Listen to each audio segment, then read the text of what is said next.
In the realm of power, your image is your currency. How you showcase yourself holds the key to how others see you. Have you ever encountered someone radiating power? They exude confidence, speak with unwavering authority, and effortlessly command respect. Hence, one of the laws of power is act like a king to be treated like one. However, if you take this law by its definition, you're in for a rude awakening in your own life. In this video, I'll show you examples of how Tony Montana used this law wonderfully. Want to get to know who I do business with? You're gonna get to know me when you start doing business with me and stop fucking around, Hector. I'll provide you the 3 strategies that you can use in order to be perceived regally, and I'll showcase why this law can be your downfall. But before I tell you all of this, it is time for Laws of Power, Law 34. The way you carry yourself will often determine how you are treated. In the long run, appearing vulgar or common will make people disrespect you. For a king respects himself and inspires the same sentiment in others. By acting regally and confident of your powers, you make yourself seem destined to wear a crown. Keys to power. As kids, we burst into the world full of energy and expecting the world to hand us everything on a silver platter. Fast forward to adulthood and suddenly we're settling for less, putting unnecessary limits on ourselves and apologizing for the simplest requests. As Robert Greene writes in the 48 Laws of Power, the solution to such a shrinking of horizons is to deliberately force ourselves in the opposite direction, to downplay the failures and ignore the limitations, to make ourselves demand and expect as much as the child. You need to embrace the strategy of the crown. This strategy is based on a simple chain of cause and effect. If you truly believe you are destined for greatness, and I mean you truly believe it, that confidence becomes contagious. It's like wearing a crown that radiates this aura of self-assuredness. People pick up on it and start thinking, hey, this person must have a good reason to feel so damn confident. And here's the kicker. When you act like you're destined for big things, others start treating you that way. It's like a self-fulfilling prophecy, and it all boils down to embracing your deep-seated self-belief. Now, wearing the crown might create a bit of a distance from other people, but it is on you to make that separation real. Act with dignity always, as this is an extremely powerful pose, and show that you're on a different level. You have to act differently than the status quo. Demonstrate your distance from those around you by becoming a person who is actively striving for excellence. In a world where everybody is sucked into their little phones, be the one who is sucked into books, sports, studies, philosophical endeavors. Set goals and work towards them on a daily basis. Develop your discipline, nourish your body and mind. Be the master of your destiny, steering your own ship rather than merely a passenger on somebody else's vessel. But remember, being regal does not mean being arrogant. Arrogance is just insecurity in disguise, but I'll explain more about this after the observance of the law. Christopher Columbus was a man who had no peace with the social position he was born in. He desperately sought after greatness, but he knew he was born as a cheese vendor's son. However, by applying this law to perfection, he married into nobility and he peddled with kings. Columbus mastered the art of projecting an air of entitlement and regality, convincing others that he was descendant from Italian royalty. In his pursuit of support for his exploratory ventures throughout the world, Columbus approached Queen Isabella and other monarchs with the demeanor of a peer. Despite his lack of sea knowledge, he exuded charm and self-confidence, creating an aura of destined greatness. Columbus set a considerable price for his endeavors, which established his status. He ambitiously asked for the following things: a crew to take to sea, ships, equipments, a 10% share of the future commerce from any new land he discovered during the voyage, the title of Grand Admiral of the Oceanic Sea, and, to top it all off, the office of a viceroy over newly discovered territories. And the craziest thing about this is that Columbus made these demands even though he had previously been a mere merchant. He had absolutely zero qualifications for the journey he proposed, yet he got almost everything that he demanded. Interpretation. By asking for the moon, Columbus had instantly raised his own status. Why, might you wonder?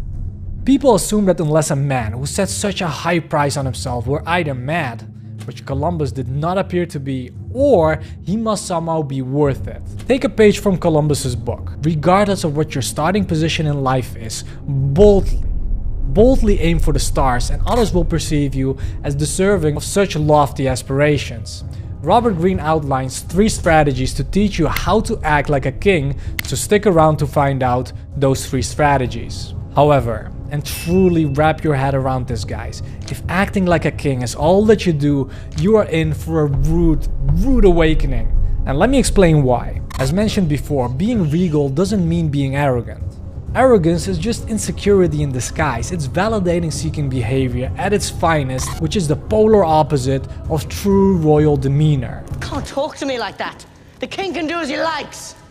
I am the king. I will punish you. Is this your king?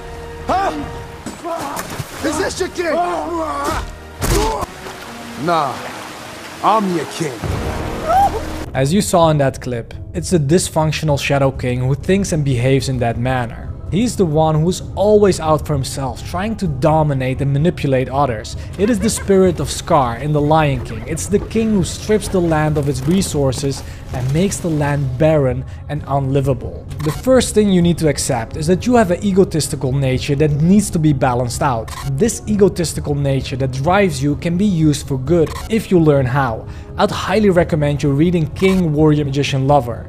I'll make a video on what the king in its fullness is, the so-called, and guys, I hate this term, the so-called modern alpha male. What you need to know regarding this law, and perhaps your life in general, can be explained by this image. And by the way, this is also what I meant in the beginning when I said, if you take this law by its definition, you're in for a rude awakening in your own life. Let's show it in this way. This iceberg top is what other people see about you.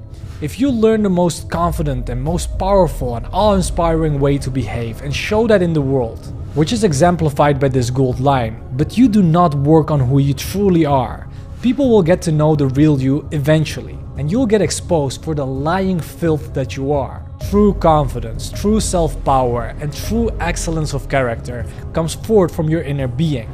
It is shown in your day-to-day activities, your flourishing relationships, and the service you provide for the world. It's not just a matter of working on everything on the outside, like dressing well, attaining a great physique, or acquiring a certain amount of wealth. It's about striking a balance between demanding greatness of yourself and respect from others and providing blessing to other people, to make your environment a fertile ground for future leaders to develop. When the inner and outer are aligned, that's where the magic happens. That's when you will be a force to be reckoned with. You don't need to create this fake persona of a king anymore. You'll have a track record and a reputation that speak for itself. If you are just working on what others see, you'll be a fragile, dysfunctional, quote-unquote king. Your foundation is not stable. You'll be arrogant, falsely entitled, as brittle as glass, shattering at the slightest touch of disappointment. You'll live as a fraud. But when you put in the internal work, the excruciating hours full of focus, discipline, and dedication, that is when you will solidify yourself. Your foundation will be rock solid. So take this to heart, you need to work on the outer and the inner simultaneously. Before we go over the reversal of this law, let's move to the 3 outward strategies outlined in the 48 laws of power to help you create the desired effect, projecting a royal demeanor. 3 highly effective strategies and a great observation in Scarface. I have a favor to ask you, and no, it is not what you think. In the last couple of years, I haven't edited much of the videos myself, but with this one, it was different. So, is this the editing style you would like to see more of? And the second thing, my channel has now 2 types of content. First of all, you can see this red border over here. Those are the more raw and barely edited videos. Then you have the gold ones, which are highly edited. So, know when you want to watch what kind of video. Those red ones are highly useful and I've got a lot of positive feedback on them. And for those who've mailed me for the one-on-one coaching, I haven't gotten back to you yet, but I will soon. And for those who are new here, I am Shayan. And if you want to know who I am, go to this section, read about it, and if the type of content that I'm making, which is based upon 6 pillars that I want you to master, if that content speaks to you, then consider, well, you know the rest. Let's move on to the 3 outward strategies that you can use instantly in your life and the great observance in Scarface. So let's break those 3 power-packed points down for you. First, The Columbia strategy. Be bold. When you're making a move, go big or go home. Set your demands high and stand firm. Do not flinch. This is your chance to assert your worth. It's all about projecting confidence and showing that you mean business. Second, the David and Goliath strategy. Aim high. Do you want to be seen as a player on the same field as the big shots? Target the top dog in a room in a dignified way. It's like the David and Goliath scenario. By choosing a formidable opponent, you automatically elevate your own stature. The key here is to create the illusion of greatness by challenging someone at the top. Third, the gift strategy. Give to receive. Ever heard the saying, it's better to give than to receive? Well, when it comes to projecting a royal demeanor, giving strategically can work wonders. Offer a thoughtful gift to those above you and you're subtly signaling equality. It's not about begging for favors, it's about establishing a sense of parity. And trust me, this subtle move can pay dividends you never saw coming. Remember, this is your show and you set the stage. Do not be afraid to ask for what you're truly worth. Whether they say yes or no, your confidence leaves a lasting impression.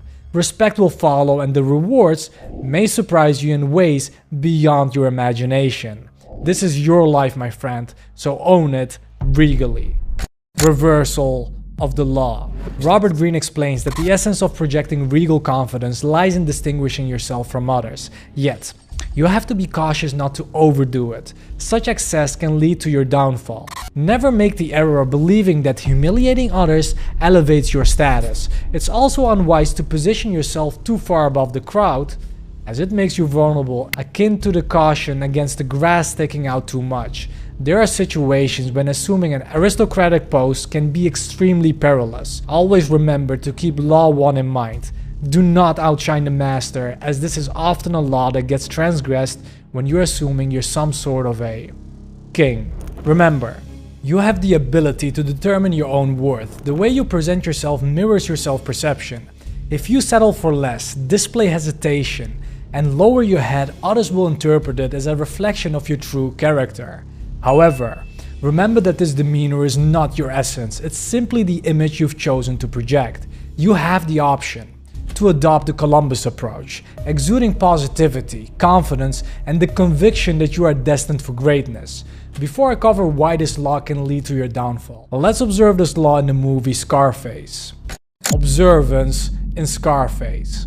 Tony Montana, like Columbus, is a man who came to America and has nothing. He commits a murder for his green card and starts working multiple low-level jobs. However, he gets an offer to work for this guy. After him being fed up, just like Columbus was with his current life, there was someone offering a lot of money. Marijuana, 25 tons. You get 500 each. 500? Look at this guy jumping at the $500. Eh? That's great, eh? Tony, however, is having none of that. You gotta be kidding. 500? Who do you think we are, baggage handlers? The going rate on a boat is 1,000 a night, man. You know that. Okay. Hey, all right, big man. You want to make some big bucks. There's a bunch of Colombians coming in Friday. I want you to go over there. And if it's what they say it is, you pay them and bring it back. You do that, you got $5 grand. The point of this clip is not to encourage you to take a shortcut in life by dealing drugs. The contrary, actually. By the way, every time the term drug dealing comes to mind, there is this great quote that I got from battle rap back in the days that I used to watch.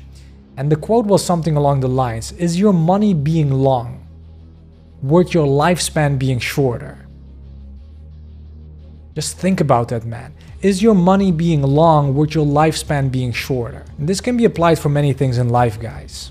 Let that really sink in and soak it in whenever you can. The point of the Scarface clip was to demonstrate that when you ask for more, when you demand more of life, opportunities will spring up like mushrooms after rain, guys. You can see him act regally and act like a king throughout the movie. Panama can sell for 13.5 a key. 13.5? What are you, nuts? We still gotta take that shit to Florida, man. Do you know what that's like these days? You got the fucking Navy all over the place. You got EC2s with the satellite tracking shit in them. Let me tell you. Forget about 13.5. What do you suggest that is reasonable? He acts with boldness. He acts like a king even in his early lowly days. Want to get to know how I do business with You're gonna you? get to know me when you start doing business with me and stop fucking around Hector. The problem with him is he didn't know when to stop. He starts living a life driven by excess. Tony's perspective reveals a man hungry for the American dream, but ultimately ends up being consumed by the dark side of his ambition. Does this remind you of another law? It should. You need to understand that your aim is to exude regal confidence, not arrogance or disdain. Know where you are in life, know where you're going, and try to uplift as many people as you can on your journey. Keep striving for excellence.